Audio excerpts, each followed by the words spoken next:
So first of all, good afternoon or good evening, Doc Young and classmates. Whatever time of the day you are in, I hope you're doing well today. So for today's topic, we are going to talk about brain plasticity, which is divided into three parts, namely the development of the nervous system, brain damage and neuroplasticity, and lastly, learning, memory, and amnesia. So let us first start with our first topic, which is the development of the nervous system. So let's start first with the case of Jeannie Wiley. So the case of Jeannie Wiley came to light on November 4, 1970. Jeannie was discovered by a social worker when her mother, who was partially blind, went to apply for social services. So you see, Jeannie have been brought up in an abnormal environment. But before she was discovered, she had to suffer a lot, Jude, like holistically deprived to live a normal life. Since the age of 20 months, she was tied to a potty in a small, dark, and closed room. Pasakitan siya sa iyang papa kung magsaba-saba siya. Iyang manghod nga laki o papa talaga saon ra kayong mustorya niya og mustorya pud sila niya paghutan pud siya sama sa usa ka iro nga mo paghut. So aside ana iyang mama ra mo'y permitted nga makikita ni Jeannie each day kay pakanon siya og cereal or baby food. Walay solid food dapat.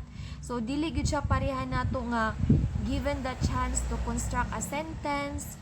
In her case, she could only speak a little and di pod siya ka-chew. So that is her case. So let's now move on to 5 phases of neurodevelopment. So unsa man ing neurodevelopment? So gikan sa single fertilized egg, it will end up into a functional adult brain. So that's neurodevelopment. So from the fertilized egg to you, first naatay zygote, union of sperm and egg cell. So ma-divide siya into 2 daughter cells, 4, 8, then hantod mo mature ang organism. Dayon ma-produce siya until a mature organism is produced. Okay, so let's now have the first phase of neurodevelopment, which is the induction of neural plate.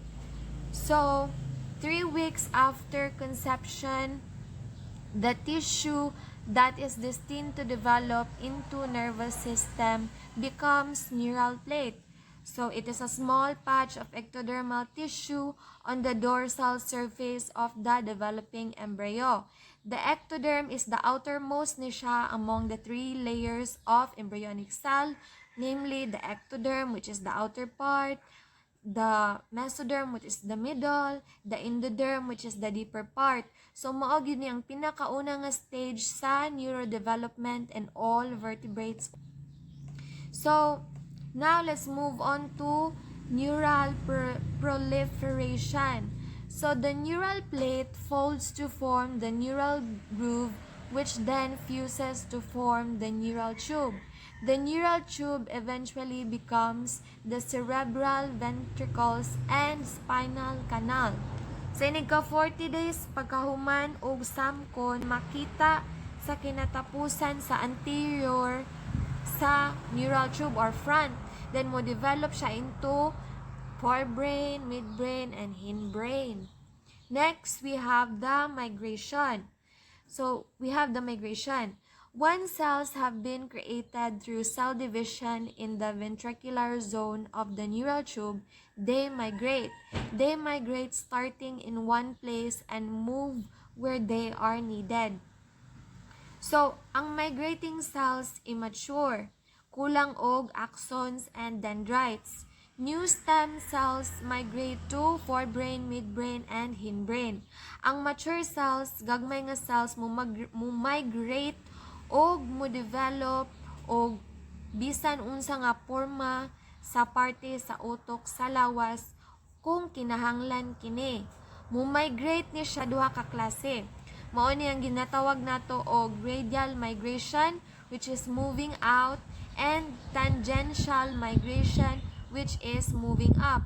Kalagmitan sa cells mo engage ni sila in both types of migration.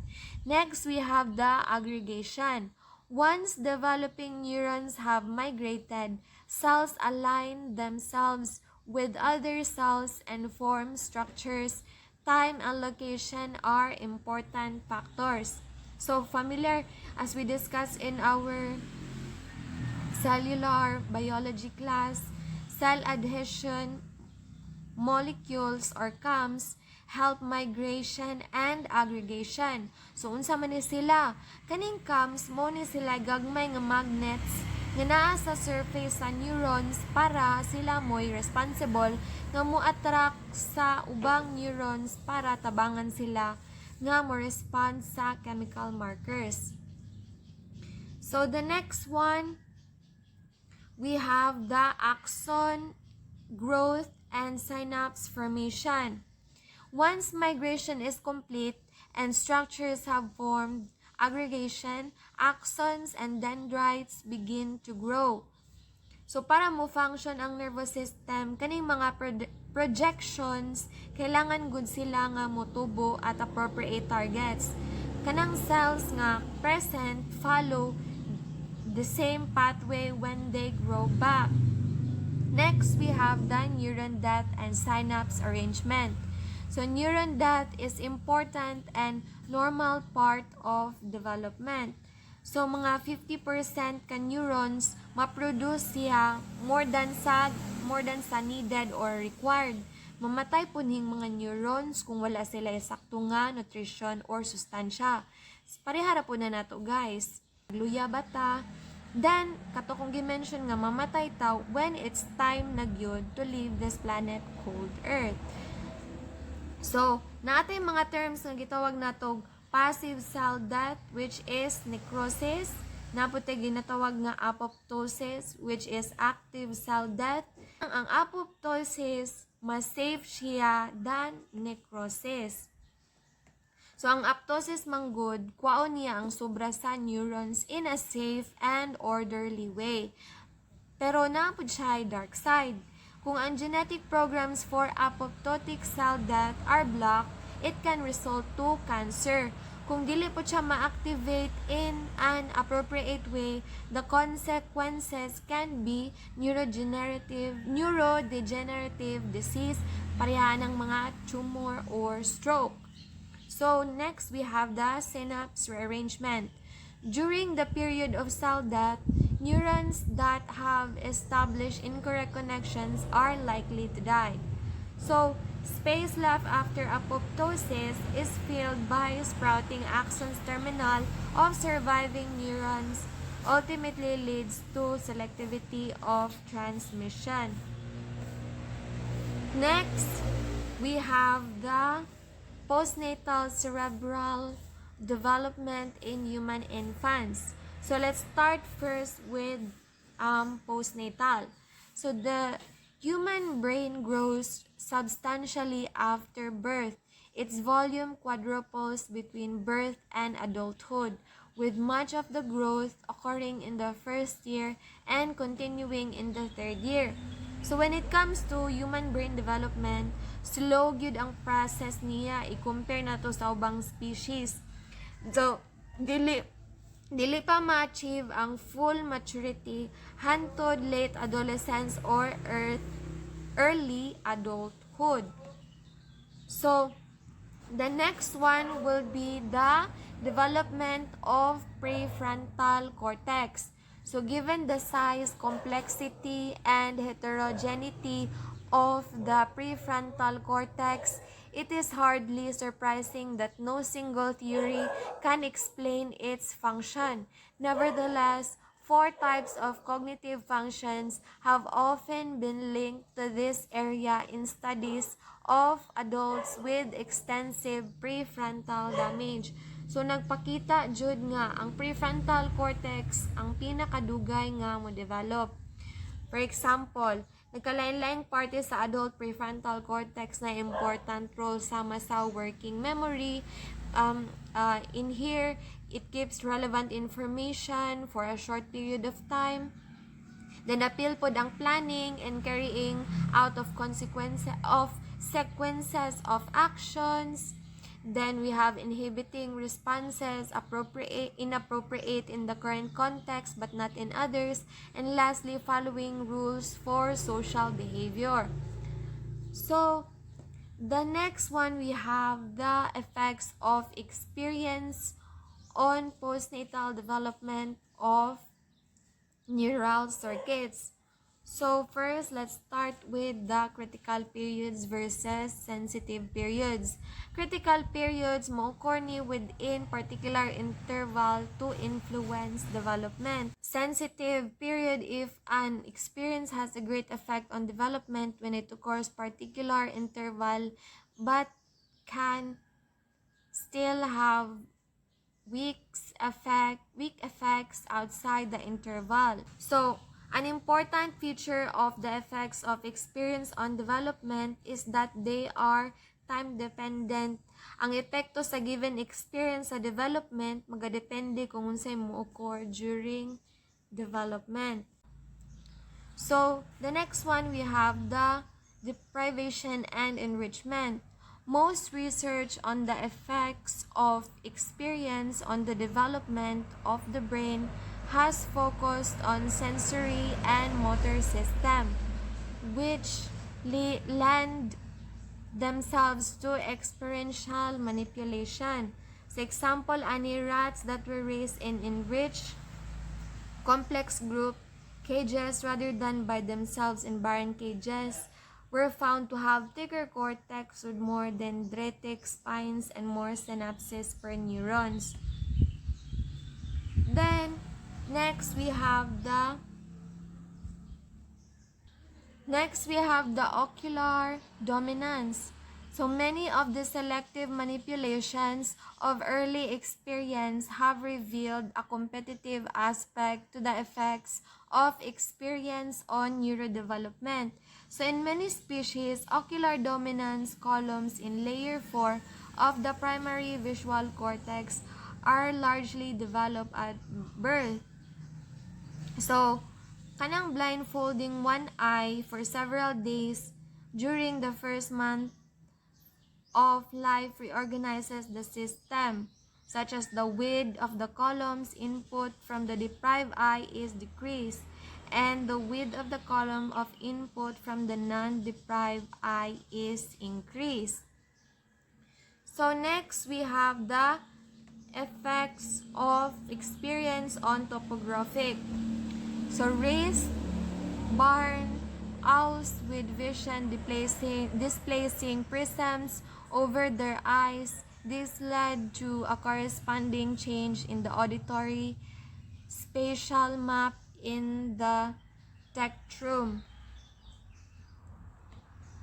So, for example, ani kay an owl that was raised wearing prisms that shifted its visual world 20 degrees to the right had an auditory map that was also shifted 22 degrees to the right, so that objects were heard to be where they were to be seen. So, several studies po nagpakita nga early music training maka-influence gid siya sa organization sa human cortex. For example, early musical training ma-expand ang imong auditory cortex nga mo-respond ka sa musical katong mga lisod na gyud nga mga musical tones. So next, we have the experience fine-tunes neurodevelopment. The resulting patterns of neural activity fine-tune subsequent stages of neurodevelopment as the animal grows. This fine-tuning constitutes the critical final phase of typical development. So kaning fine-tuning mo ni mo constitute sa critical, and this is the final phase of typical development. Kanang mga early experience major effects on the development, maintenance neural circuits. Ana siya. For example, we now know that experience influences genes and gene expressions and that neurotransmitters influence brain development. So next, we have the neuroplasticity in adults. So let's talk about the neurogenesis in adult mammals. So adult neurogenesis, a process of generating functional neurons from adult neural precursors, occur throughout life in restricted brain regions in mammals. So kaning adult neurogenesis, mo-occur na ni siya throughout life kanang sa restricted regions, brain regions sa mammals. So next, we have the effects of experience on the reorganization of the adult cortex. So experience in adulthood can lead to reorganization of sensory and motor cortical maps.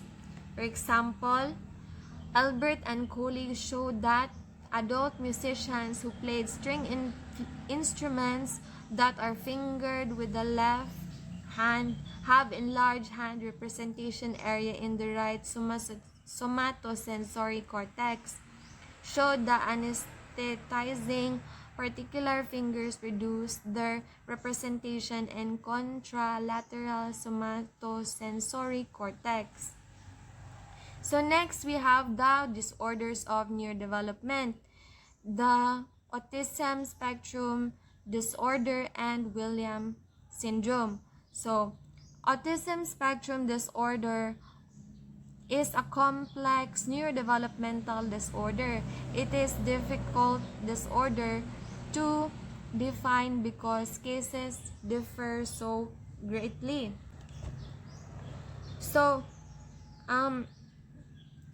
kaning ASD or autism spectrum disorder, musuffer gini siya from intellectual and learning disability, suffering from epilepsy. For example, ani kay ang case ni Alex. So ang storya ani niya, ang story ni Alex kay bata pa lang siya, muhilak din siya, kusog dayon. Usahay, magsuka po ni siya. Then guys, mood na muna din ay first sign sa autism. Karon na 7 years old na siya, magdalagan-dalagan siya sa ilang balay. Dayon, maglisod sad siya computer guys. Naa siya, ginatawag na tog echolalia, which means nga, ang tanan niyang madungog, iyang balik-balikon. Iyang giingnan iyang mama nga, love niya siya, pero iyang mama mismo muragaduda kung nakasabot ba siya sa unsayang gipasabot kay iya ramang gibalik ang giingon sa iyang mama nga anang words nga I love you. Next, we have the ASD is a heterogeneous disorder. So ASD is heterogeneous in the sense that affected individuals may be severely impaired in some respects but may be typical or even superior in others. So, ang ASD, common ni siya. Munang dapat kita aware o alert sa iyang mga early signs daan. So, mag-watch out yun daytaan ni. Kay, kung ano man siya, delay in the development of social interaction. It is a heterogeneous disorder in a sense nga impaired yun sila. For example, specific signs would cause for concern. Magkahinay-hinay ang eye contact, mga 2 to 6 months, hinay ng eye contact. Heterogeneous disorders, for example, suffer from intellectual disability, they often perform well on rote memory, jigsaw puzzles, music, and art. So, next we have the ASD savants. Perhaps the single most remarkable aspect of ASD is the tendency for some persons with ASD to be savants. So, unsa man ni siya?